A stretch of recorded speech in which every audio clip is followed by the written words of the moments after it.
Hi, Steve here from Express Mortgages, and welcome to the latest episode of Lessons in Property. This week I sat down with the Lorentes. We covered everything from overcoming challenges to embracing groundbreaking building methods that could change the game for the construction industry. They also shared their plans to grow their team and collaborate with like-minded businesses. Whether you're just starting your property journey or looking to take it to the next level, this episode is packed with insights you won't want to miss. Let's dive in.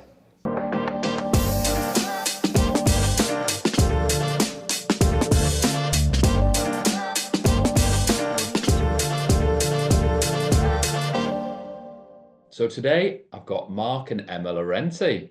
So I've known Mark and Emma for several years now, probably 3.5, 4 years. Must be, yeah. Like that. Yeah. And you're based up in Dundee, of course, Scotland, sunny Scotland. Yeah. Sunny Scotland. We're about -3 today, I think. So. No, before we kick off, I said I'd show you my jumpers. Are we ready? Oh, brilliant. I don't think I can comment. I had to get it. So yeah, I guess there's so much to talk about, isn't there? Like, because previously you were both in the police and then you started in property. Mark initially first, wasn't it, while you were still in the police, Emma, for a few more months, and then you finished. And then what, 3.5 years ago, you started with, was it the Mill project or was the one before that? No, we started with the house. So we started following Paul McFadden online, and he'd done a free online course at that time. Long story cut short, Emma's mum stayed down in North Wales, and she was looking to relocate up here. And it was something you always wanted to do, wasn't it? Yeah, so it was probably like an accidental property journey at that point, wasn't it, really? But yeah, the first real thing was bringing my mum up and organising the finance around her getting a property up here, releasing equity to pay off debt, because she was in that position where she had an asset but no money in her pocket. So that was, we'd started to think about things in a different way. But then, as Mark said, like Paul's online stuff kind of got us thinking a bit more. So, but even just that, Steve, like any project, lots of learning. So it was a listed building. It was a 3-bed bungalow, cracking location, bought from National Trust of Scotland. So we moved her in and we thought we'll refinance once we add value. We've got it under market value at 150. Spent probably 60 grand on it, probably worth about 230, 240, and we thought we'll refinance and then put it into another project. And we spoke with Natalie in Express at the time, and she said, well, how could you refinance if your tenant's not paying you any rent, just staying there rent free? But then what we learned off of that, we used it as cross collateral for our next project. We had a flat, but after that we've done the schoolhouse, which is the first time we used bridging finance, and that has been the best thing I think we've done personally, isn't it? Probably class that as our first proper development, if you like, because by then we sort of knew what we would. Sorry, that's the dog ground over the space behind us. Yeah, that was our first proper project, really, and kind of put into use what we'd learned and using bridging finance and different things like that. So when Natalie explained to us that, I mean, you could use cross collateral, which we never even thought of. We had a lot of equity in that house, still have, I suppose, like we're banky, if you want to call it that. We don't physically get the cash out of it to refinance, but we could use it as cross collateral as we did for the schoolhouse. The initial plan was bridging finance, do it up and have it as a buy to let, and then we end up doing it as an SA and Airbnb, which is probably our main source of income now, isn't it? It's allowed you to that's really what that really was the it gave you that freedom really to be able to leave the place. Yeah. Fair point that I think a lot of people can learn from, that when you've got a family member in a property and whether they're paying no rent or some rent, generally they're not paying the market rent. And even if they're paying something around the market rent, lenders generally don't like it because they see it as a regulated buy-to-let. And normally with a buy-to-let, you can raise up to 75%-ish of the market value. But of course, you can't pull that out. But for those that were listening to that other point about a cross-charge, a cross-collateral charge, that allows you, it's basically like bridging finance on the property, isn't it? And it allows you to tap into that equity, usually up to 70, sometimes 75% of the value, to then put that down as a deposit on the project and maybe cover the refurb cost of the project. And then, of course, we can take a bridge out on the new project as well. So that's exactly what we've done. So effectively, the schoolhouse was a janitor's house right at the gates of a primary school, still active, the primary school as well. And we basically funded all that with no money in our pocket, effectively. Not a penny in savings. It wasn't really the plan either, was it? When we bought Mum's house, it was to sort her situation out and give us an asset. You know, she put the money in for the refurb and we own the property. But for that to then allow us to do other things has just been a pure stroke of luck, really, because we've accidentally done it that way, do you know? So but no, the schoolhouse has been good. It just so happened that when we were remortgaging at the end of it, or putting a mortgage on it, that was the same time Liz Truss threw a span on the works. So the mortgage, the remortgage meant to come into effect in October, and in reality, once it settled in, it was January, and it was a bit more than we thought we'd be paying, but it's still pretty works. decent income, still works for us, Yeah. Did you manage to put that on a 2-year rate or a 5-year rate, or is it a 2-year or a 3-year? Do you know it's Sorry, there's that many. I'd have to check my spreadsheet, Steve. But yeah, I think it was a 3-year, maybe. Might have been a 3-year. Yeah. I'm only thinking with the of course the interest rates flew up, didn't they, after the budget there, the Liz Truss government. Yeah. So if you're locking into a longer term product, I mean, sometimes you have to because it's got to stack up on the rental stress tests. Yeah. But you go in onto say a 5-year fixed, you're paying those high rates, aren't you, for that bit longer? So if you're able to access say a 2 or 3 year when the rates are a bit higher, then at least you can get off it, can't you, that bit sooner? Yeah, I'm sure it is a 3 because we've done it. We've got like your license, the serviced accommodation license is 3 years as well. So I'm sure it all comes about at the same time. I just thought it just being a fixed rate so you could know what you're working with for 3 years, you know, and you plan ahead. So it worked really for us. So we did that and then done a couple of smaller projects. And then obviously the mill was the biggest one we've done for bridging and development. We pulled out the development at the end. Finance for that side for various reasons. That was a great project. I mean, I visited the mill, of course, and it's to see it then when it's a building site and then to see it how it is now, massive transformation. And it's quite a big project for somebody that's more at the start of the journey. You know, you look on a big one there. You've got to be a little bit crazy, haven't you?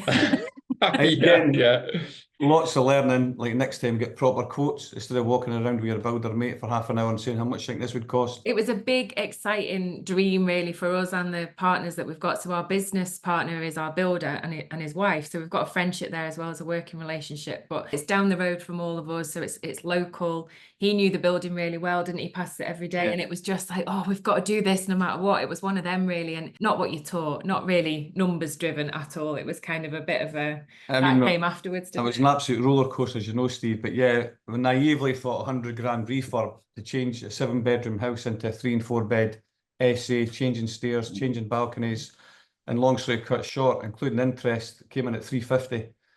So over. I mean, it was never getting done at 100 grand when you look back. Anyway, no. It didn't go according to plan, you know. Again, it was a naivety of cost then. And I remember emailing you guys, you and your business partner, Paul, to say, would we get bridging for 300 grand for this house with no money in our pocket? And you came back and says yes. And as I was on the phone to Paul, the solicitor says, no, it's going to closing date.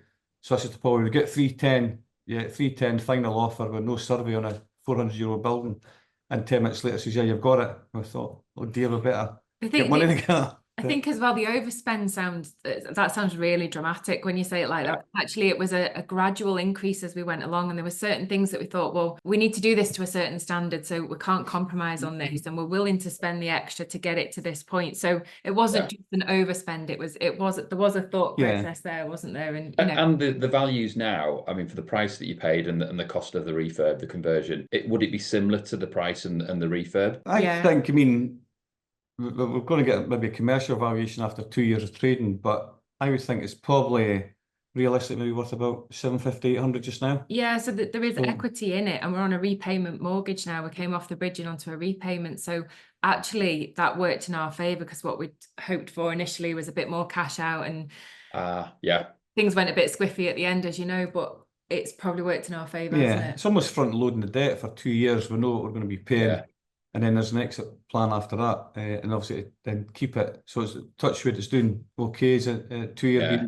And of course it's a solid asset with some strong rental yield, isn't it? So you get a good cash flow from SAs generally. For those that don't know much about SAs, so it doesn't matter quite as much that you're not building in the amount of equity you would hope for, say on a flip. It's got a standard rental. So it's and sorry, so even though it's one asset, we have physically split it into two. We've not split the title deeds because of the complications of doing that. during the process of development. But if we wanted to sell one half of it or sell it at 2 properties, then we're likely to achieve a higher price rather than as one unit. So that's to its favour as well, isn't it? Yeah, but it was always a longer term strategy anyway, Steve. So but we're quite happy the way it's going now. We say it was a roller coaster once or twice. Again, lots of learning through it, but we got there in the end. Brilliant. And when you say 12, like, so I can picture there's the first one that you mentioned, that's the SA. There's the middle, that's the SA. I know there's one in Carnoustie you're on with at the moment.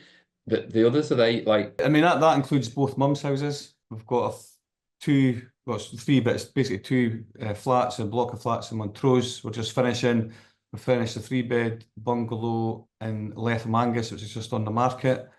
We have done a 1 to 2-bed conversion in Duntroon. Yeah, that was like an assisted sale that we did. We've done a 1-bed flat that we've got as a buy-to-let.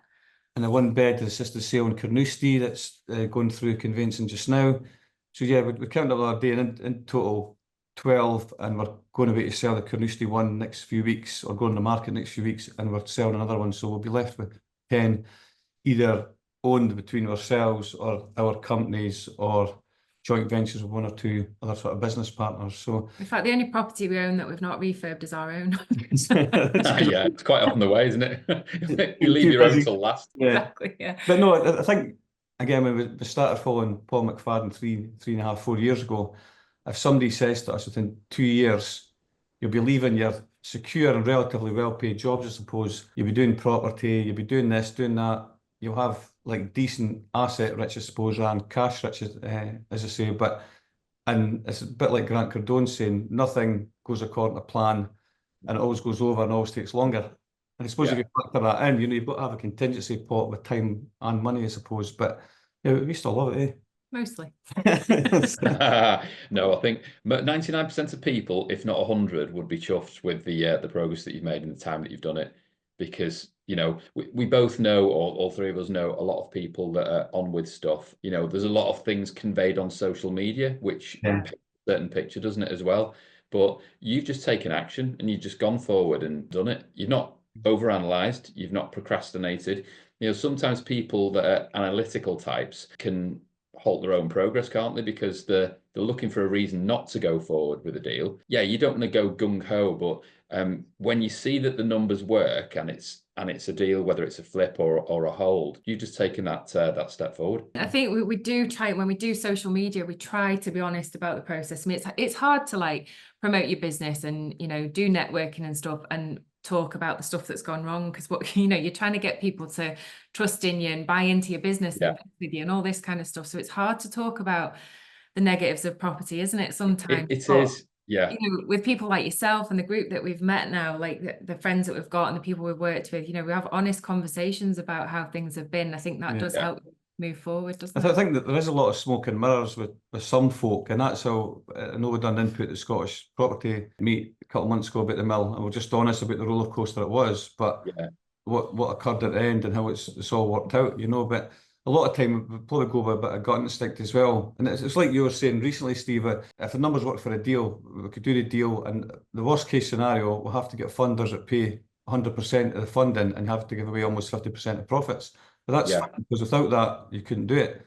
No, we've had a discussion, we've got a number of new builds that we're looking to do next year, working with different builders and the Isotech blocks and that to do.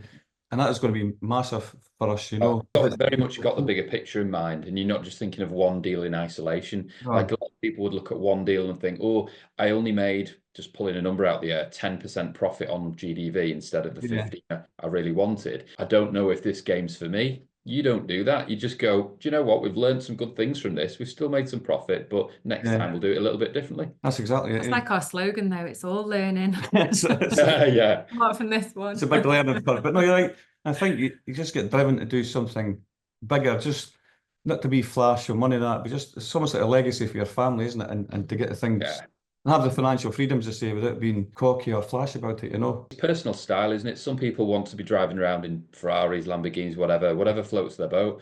Other people fancy watches. Other people, they want progress, don't they? And they want to achieve the best that they can achieve. And I think that when I've spoke to people that clearly don't need to work again and they've got an abundance of money, what keeps them going? And I think it's very interesting having conversations with people like that, because clearly it's not the money. And like a friend of mine I went to school with is the only one that didn't go to uni. And of course, he's the one living in the Isle of Man and Spain, you know, fabulously wealthy. But you can tell he's got this passion about him, and I've known him since I was 13, so he's had it then, he's got it now, and he just gets a buzz from doing the deal and move. That's his thing, whether it's business, property, whatever it is.